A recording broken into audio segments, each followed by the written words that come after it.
Hi hello welcome to Theradi Selvi channel. So இந்த video வந்து பார்த்திங்க அப்படின்னா ரொம்ப முக்கியமான வீடியோ. நீங்கள் வந்து புதுசாக இப்போ நகை வாங்க போகிறீங்க அப்படின்னா இந்த வீடியோ வந்து பார்த்துக்கோங்க, டீட்டெயில் வந்து தெரிஞ்சுக்கோங்க. இப்போ வந்து ஜிஎஸ்டி வந்து 3% மேக்கிங் சார்ஜ் வந்து 5% வந்து போட்டிருக்காங்க. ஸோ எல்லாருக்குமே வந்து தெரியும். ஸோ அது எப்படி வந்து தங்கத்தில் வந்து போடுறாங்க அப்படின்றத பார்ப்போம். ஏன்னா பல பொருட்களுக்கு வந்து ஜிஎஸ்டி வந்து கம்மி பண்ணியிருக்காங்க. எக்ஸாம்பிள் பார்த்திங்க அப்படின்னா சிகரெட் பொருட்கள்லாம் வந்து இப்போ வந்து கூட்டியிருக்காங்க, 40% வந்து கூட்டியிருக்காங்க. மற்றபடி இந்த ப்ரெட்டு பன்னீர் இந்த மாதிரி ஐட்டம் அப்படிலாம் வந்து 5% வந்து குறைச்சிருக்காங்க. ஸோ 28% இருந்ததெல்லாம் 18%, 18% இருந்தது எல்லாமே இப்போ வந்து 5% வந்து கொண்டு வந்துட்டாங்க. சில இந்த ஸ்டேஷ்னரி பொருட்கள், பென்சில், பேனா, ஸோ இந்த மாதிரி ஐட்டத்துக்கெலாம் வந்து ஜிஎஸ்டியே வந்து கிடையாது. இப்போ நம்ம என்ன பார்க்க போகிறோம் அப்படின்னா தங்கத்தில் வந்து எப்படி வந்து 3%, 5% போடுறாங்க அப்படின்றது இருந்துச்சுல.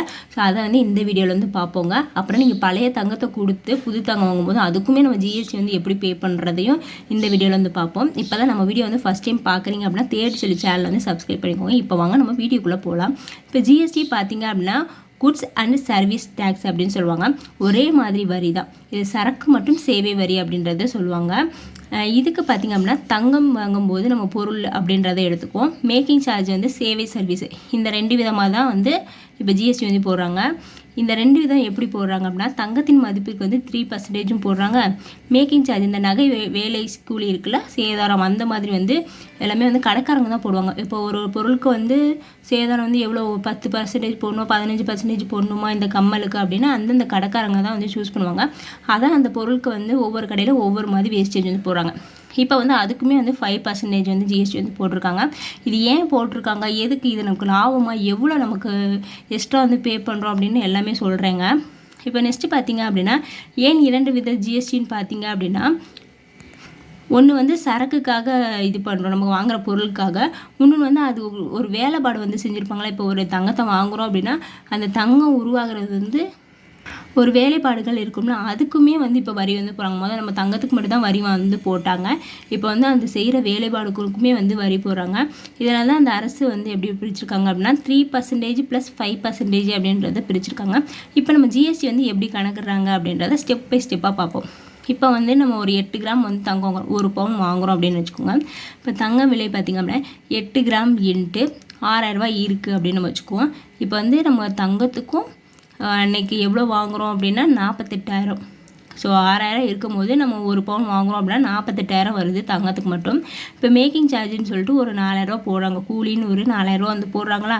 இப்போ இதுக்கு ஜிஎஸ்டி எப்படி போடுறாங்க அப்படின்னா, இப்போ 48,000க்கு தனியாக 3%, தங்கத்துக்கு தனியாக 3% ஜிஎஸ்டி போட்டோம் அப்படின்னா நமக்கு 1,440 ரூபா வந்து வருது.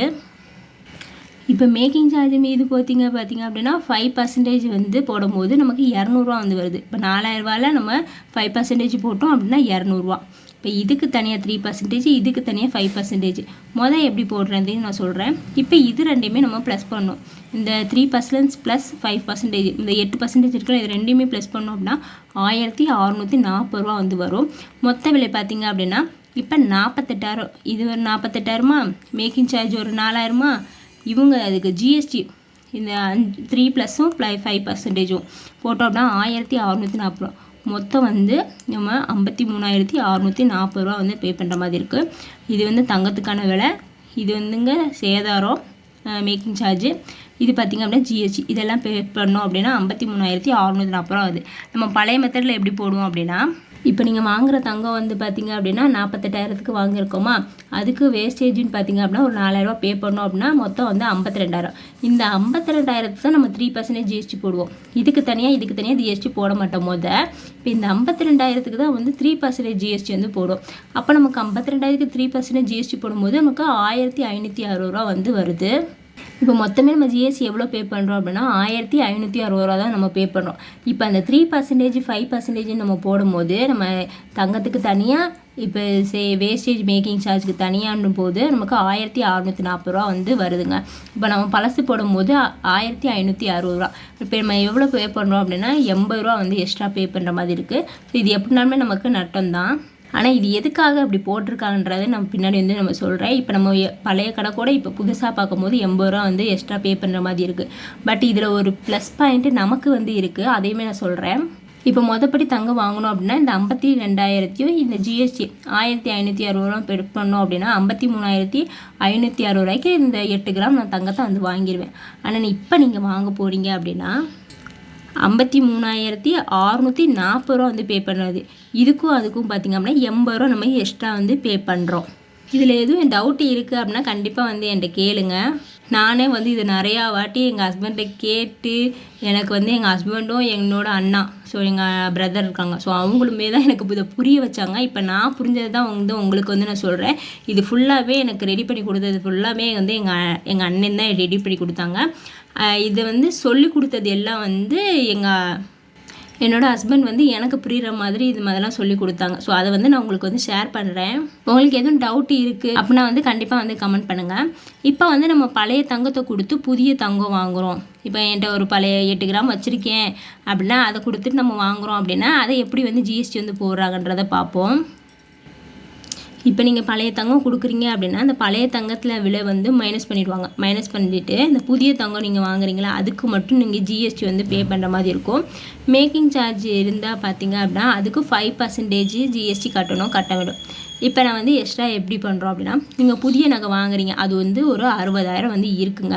நீங்கள் பழைய தங்கத்தை வந்து கொடுக்குறீங்க அப்படின்னா அது வந்து 30,000க்கு எடுத்துக்கிறாங்க.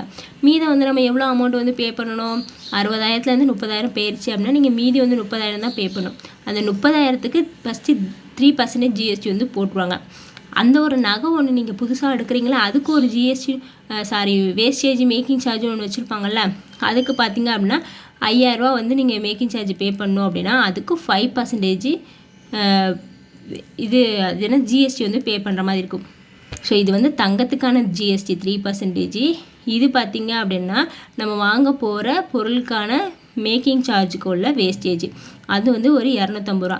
இப்போ இதுக்கு ரெண்டுக்குமே பார்த்தீங்க அப்படின்னா நீங்கள் ஆக மொத்தம் எவ்வளோ கட்டுறீங்க ஜிஎஸ்டி மட்டுமே 1,150 ரூபா வந்து கட்டுறீங்க. இப்போ இந்த 900 இந்த 250 நீங்கள் ப்ளஸ் பண்ணிங்க அப்படின்னா 1,150 ரூபா வந்து பே பண்ணுற மாதிரி இருக்கும். முக்கியமாக நம்ம வந்து என்ன தெரிஞ்சுக்கணும் அப்படின்னா இன்வாய்ஸ் பில்லு இப்போ வந்து கடைக்காரங்க வந்து நமக்கு போடும்போது கோல்டு ரேட் எவ்வளோ இருக்குது அன்றைக்கி ரேட்டு எவ்வளோ பே பண்ணணும் அப்படின்றது எல்லா டீட்டெயிலுமே வந்து இருக்குமா. இப்போ வந்து தனித்தனியாக வந்து நம்ம பே பண்ண தங்கத்துக்கானது இப்போ வேஸ்டேஜுக்கு எவ்வளோ ஜிஎஸ்டி வந்து போட்டிருக்காங்கன்றது கரெக்டாக வந்து பில்லை வந்து மென்ஷன் பண்ணியிருக்கோம். அப்புறமேட்டுக்கு பிஎஸ் ஆல்மார்க் உள்ள நகையா அப்படின்றத வந்து மென்ஷன் பண்ணியிருப்பாங்க. ஜிஎஸ்டி கட்டணம் வந்து எப்பவுமே வந்து அரசு வந்து நிர்ணயிக்கிறது தான். அது வந்து எந்த ஒரு மாற்றமும் இல்லை 3%. ஏன் இதை வந்து கொண்டு வந்தாங்க அப்படின்னா சில கடைக்காரங்க வந்து ஒரு நகைக்கு வந்து 5% 10% தான் வந்து இருக்கும். ஆனால் 20% 25% அந்த சின்ன சின்ன பொருட்கள் நிறைய வந்து வேஸ்டேஜ் பண்ணியிருப்பாங்க. எக்ஸாம்பிள் பார்த்தீங்க அப்படின்னா இந்த பீகாக் ஷாப்பு 3 டிஜிட் ஷாப்லாம் பார்த்தீங்க அப்படின்னா கொஞ்சம் வேஸ்டேஜ் வந்து அதிகமாக இருக்குன்றதை நம்ம சப்ஸ்கிரைபே வந்து சொல்லியிருக்கீங்க. அதுக்கு வந்து நம்ம ஒன்றுமே பண்ண முடியாது. அந்த காசை வந்து நம்ம பே பண்ணுற மாதிரி தான் இருக்கும். ஏன்னா அந்த டிசைன் நல்லா இருக்குது அதனால நம்ம வேஸ்டேஜ் பார்க்காம வந்து பே பண்ணிடுவோம். அதனால் அந்த வேஸ்டேஜுக்கு எவ்வளோ போடுறாங்க எவ்வளோ வேஸ்டேஜ் போட்டிருக்காங்க அப்படின்னு சொல்லிட்டு கவர்மெண்ட்டுக்கு தெரியறதுக்காக இந்த மாதிரி வந்து ரூல்ஸ் வந்து கொண்டு வந்திருக்காங்க அப்படின்னு சொல்லியிருக்காங்க. இதில் ஒரு ப்ளஸ் வந்து நான் சொன்னேன்ல நமக்கு ஒரு ப்ளஸ் இருக்குது அப்படின்னா இப்போ இது என்ன ப்ளஸ் அப்படின்னா இது வந்து ரெடி கிராஸ் கொடுத்து வாங்குறீங்க அப்படின்னா அவங்களுக்கு ரொம்பவே வந்து யூஸ்ஃபுல்லாக இருக்கும். சீட்டு போடுறீங்க அப்படின்னா நம்ம ஆஸ் யூஷுவல் வந்து வேஸ்டேஜ் வந்து பே பண்ணுறது இல்லை. அதனால் நமக்கு இது வந்து ஓகே கிடையாது. இது வந்து நமக்கு தேவைப்படாது. ஆனால் சீட்டு இல்லாமல் ரெடி காசு கொடுத்து வாங்க போகிறோம் அப்படின்னா ஏதாவது ஆஃபர் டைமில் வாங்க போகிறோம் அப்படின்னா இப்போ ஒரு நகைக்கு வந்து 10% வந்து வந்து போட்டிருப்பாங்க. இப்போ ஒரு நகைக்கு வந்து 5% 10% அவங்க இஷ்டத்துக்கு போட்டிருப்பாங்களா. ஒரு தோடுக்கு வந்து 20% வந்து வேஸ்டேஜ் முன்னாடி வச்சுருக்காங்க அப்படின்னா இதை வந்து இப்போ 10% நமக்கு வந்து கம்மி பண்ணி கொடுத்துருவாங்க. வந்து 20%க்கு பே பண்ண நம்ம இப்போ 10%க்கு வந்து பே பண்ணுவோம். அதே மாதிரி ஒரு நெக்லஸ்க்கு ஒரு 6% வந்து பே பண்ணுற மாதிரி இருந்துச்சு அப்படின்னா இப்போ வந்து அது 3% அப்படின்ற மாதிரி கம்மி பண்ணிடுவாங்க. ஏன்னா அவங்க கணக்கு காட்டுறதுனால நமக்கு வந்து இனிமேல் வேஸ்டேஜ் வந்து கம்மியாயிரும். அதனால் நீங்கள் ரெடி காசு கொடுத்து வாங்கும் போது நீங்கள் ரொம்ப வேஸ்டேஜ் கொடுத்து வாங்குற மாதிரி இருக்காது. அதனால இது நமக்கு ஒரு ப்ளஸ்ஸு. அப்போ இப்படி இது பண்ணால் நம்ம எக்ஸ்ட்ரா இப்போ 80 ரூபா பே பண்ணுமே அப்படின்னு எனக்கு ஒரு டவுட் இருந்துச்சுல. இப்போ உங்களுக்குமே ஒரு டவுட் இருக்கும். அப்போ நம்மள்ட்ட வந்து நம்ம ஆல்ரெடி நம்ம ஜிஎஸ்டி வந்து கொடுத்துட்ருக்கோம். கோல்டு ரேட் வேறு இன்க்ரீஸ் ஆகிட்டுருக்கு. இதில் இது வேறு எக்ஸ்ட்ரா வந்து பே பண்ணுற மாதிரி இருக்கே அப்படின்ற மாதிரி நான் சொன்னேன். இப்போ 80 ரூபா நமக்கு இது ஒவ்வொரு இதுக்கும் கூடுது அப்படின்னா அப்போ 80 ரூபா நமக்கு கூடுற மாதிரி இருக்குது. நம்ம எக்ஸ்ட்ரா பே பண்ணுற மாதிரி தான் இருக்குது அப்படின்னு எங்கள் ஹஸ்பண்ட்டை சொல்லும்போது அப்போ அவங்க சொன்னாங்க இந்த 20% வந்து வந்து கடைக்காரங்க அப்படியே அவங்களே போடுறது. அப்போ கவர்மெண்ட்டுக்கு எவ்வளோ பர்சன்டேஜ் போடுறாங்க அப்படின்றதான் தெரியாது. இவ்வளோ அமௌண்ட் வந்திருக்கு மொத்த அமௌண்ட்டில் தான் நமக்கு ஜிஎஸ்டி போட்டு கொடுத்துருவாங்க. மொத்த அமௌண்ட்டுக்கு.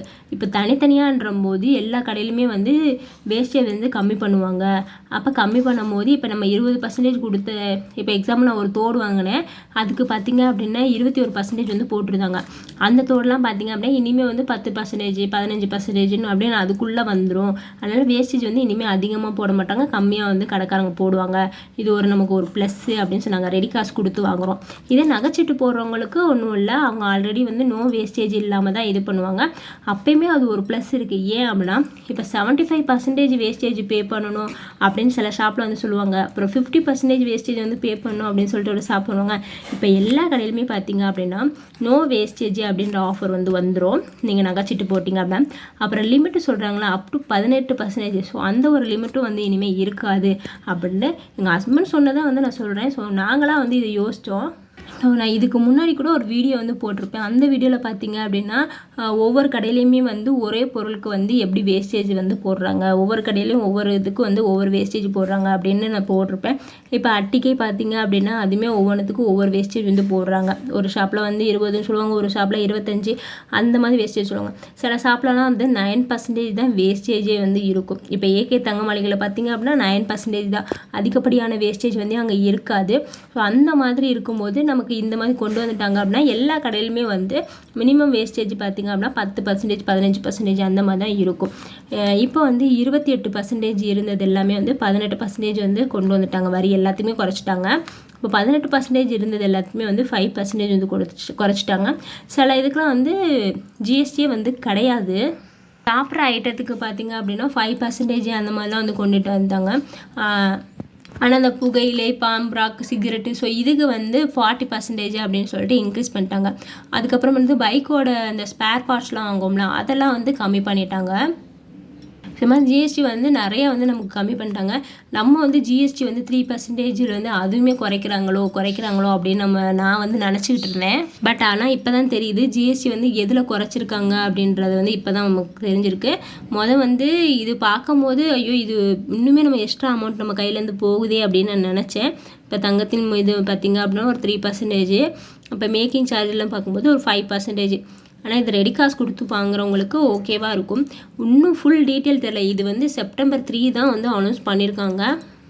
ஸோ இதோட டீட்டெயில் வந்து தெரிஞ்சுட்டு நம்ம சொல்லுவோமே அப்படின்றத சொல்லியிருக்கேன். இன்னும் ஷாப்பில் வந்து எப்படி போடுறாங்க, இன்னும் கடையில் வந்து பில்லு எப்படி போடுறாங்கன்னு தெரில. எங்கள் ஹஸ்பண்ட்டை சொல்லியிருக்கேன், பில்லு கடையில் வந்து எப்படி போடுறாங்க அப்படின்றத அதையும் வந்து நம்ம சொல்லிடுவோம் அப்படின்னு வந்து சொல்லியிருக்காங்க. இன்னும் அவங்களுக்கு லீவு கிடைக்கல. அவங்க லீவு கிடைச்சோன்னே நான் கண்டிப்பாக வந்து இப்போ ஏதாவது ஒரு ஷாப்பு, பீமா ஜுவல்லரியில் இல்லை ஜிஆர்டியில் எதிலையாவது போயிட்டு பில் கால்குலேஷன் வந்து எப்படி போடுறாங்க, வந்து பில் கால்குலேஷன் நம்ம சேனலில் வந்து காமிச்சிருப்பேன். பில்லு வந்து எப்படி போடுறாங்க, பீமா ஜுவல்லரியில் வந்து ஆக்சுவலாக வந்து அவங்க சொல்கிற வேஸ்டேஜ் வந்து கொஞ்சம் அதிகமாக இருக்கும். அதுக்கப்புறம் ஃபைனல் கால்குலேஷன் வந்து பில்லாம் போட்டு எஸ்டிமேஷன் காட்டும் போது வேஸ்டேஜ் வந்து கம்மியாக வந்து சொல்லுவாங்க.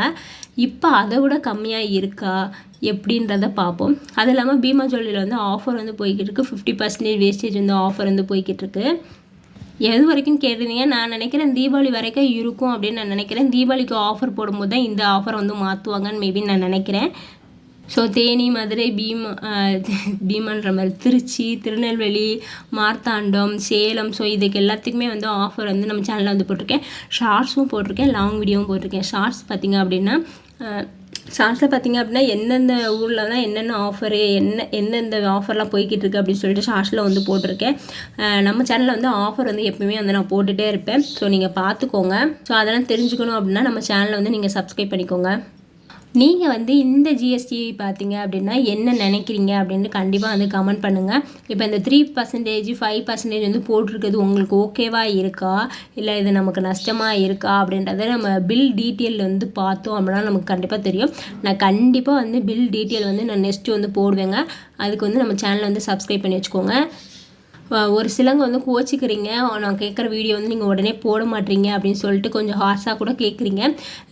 நான் வந்து இப்போ ஒரு வயசு ஆக போகிற பையனை வந்து நான் வச்சுருக்கேன். ஸோ நான் மட்டும்தான் தனியாக இருக்கேன், நானும் ஹஸ்பண்ட் மட்டும் தனியாக இருக்கோம். என் பையனை நான் தான் பார்த்துட்டு இதையுமே நான் பார்க்குறேன். கொஞ்சம் டிலே ஆகும், அதுக்காக நான் சாரி சொல்லிக்கிறேன். பட் முடிஞ்ச அளவுக்கு நீங்கள் கேட்குற இதுக்கு எல்லாத்துக்குமே வந்து நான் கமெண்ட்ஸில் வந்து சீக்கிரமாகவும் ரிப்ளைவும் பண்ணுறேன். நீங்கள் கேட்குற வீடியோ வந்து சீக்கிரமாகவும் போடுறேன். ஸோ கொஞ்சம் டிலே ஆகுது அப்படின்றதுக்காக நான் சாரி வந்து கேட்டுக்கிறேங்க. ஸோ ஸோ நெக்ஸ்ட் வீடியோ வந்து பார்ப்போம் நம்ம ஜிஎஸ்டி வந்து எப்படி வந்து போடுறாங்க. இது வந்து பார்த்திங்க அப்படின்னா நாங்கள் புரிஞ்ச விதத்தை வந்து நான் வந்து உங்களுக்கு சொல்கிறேன். ஸோ இந்த மாதிரி தான் வந்து போட்டிருக்காங்க அப்படின்றத நான் பார்த்ததை சொல்கிறேன். இன்னும் ஷாப்பில் வந்து எப்படி போடுறாங்க அப்படின்றத அதேமாதிரி வந்து நெக்ஸ்ட் வீடியோ வந்து சொல்கிறேங்க. ஓகே, இந்த வீடியோ வந்து உங்களுக்கு பிடிச்சிருக்கும்னு நினைக்கிறேன். பிடிச்சிருந்துச்சு அப்படின்னா தேடிச்சல் சேனலை வந்து சப்ஸ்கிரைப் பண்ணிக்கோங்க. தேங்க்ஸ் ஃபார் வாட்சிங். பாய்.